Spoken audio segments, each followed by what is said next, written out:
حضرت عبداللہ بن عمر رضی اللہ تعالیٰ عنہ سے روایت فرماتے ہیں کہ آقا علیہ الصلوۃ والسلام کے پاس ایک شخص حاضر ہوا، عرض کرتا ہے یا رسول اللہ صلی اللہ علیہ وسلم اجاہدو کہ کیا میں جہاد کر سکتا ہوں؟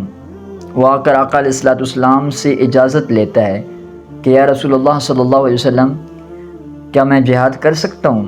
مجھے جہاد کرنے کی اجازت ہے؟ تو آمنہ کے لال نبی پاک صاحب الاولاق صلی اللہ علیہ وسلم نے فرمایا الا کا بوان، کیا تیرے لیے تیرے والدین زندہ ہیں ابھی؟ تو وہ شخص عرض کرتا ہے نعم یا رسول اللہ صلی اللہ علیہ وسلم، جی ہاں یا رسول اللہ صلی اللہ علیہ وسلم، میرے والدین ابھی زندہ ہیں، حیات ہیں۔ تو آقا و مولا صلی اللہ علیہ وسلم نے فرمایا ففیہما فجاہد، میرے آقا فرما رہے ہیں کہ بس تو ان کی خدمت کیا کر، تو ان کی عزت کیا کر، ان کا ادب کیا کر، تو میرا رب تجھ کو جہاد کا ثواب عطا فرمائے گا۔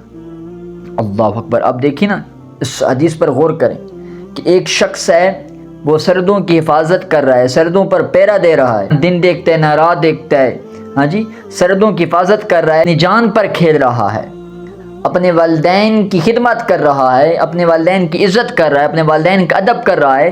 اب دیکھیں کہ میرا رب جو سرد کی حفاظت کرنے والے کو ثواب عطا فرما رہا ہے، وہی ثواب میرا رب والدین کی خدمت کرنے والے کو بھی عطا فرما رہا ہے۔ جی، بھائی بھائیاں دے سجڑ ہوندے تے بھائی بھائیاں دیاں باواں، پیو سر دا تاج محمد تے ماواں ٹھنڈیاں چھاں۔ یہ والدین اللہ تبارک و تعالیٰ کی طرف سے ایک عظیم تحفہ امت مسلمہ کو ملی ہیں۔ اللہ تبارک و تعالیٰ نے ان کو بڑا مقام اور بڑا مرتبہ عطا فرمایا۔ رب تعالیٰ نے تو ان کے قدموں میں جنتیں رکھ دی ہیں۔ رب تعالیٰ نے ان کی رضا کو اپنی رضا کہا ہے اور ان کی ناراضگی کو اپنی ناراضگی کہا ہے۔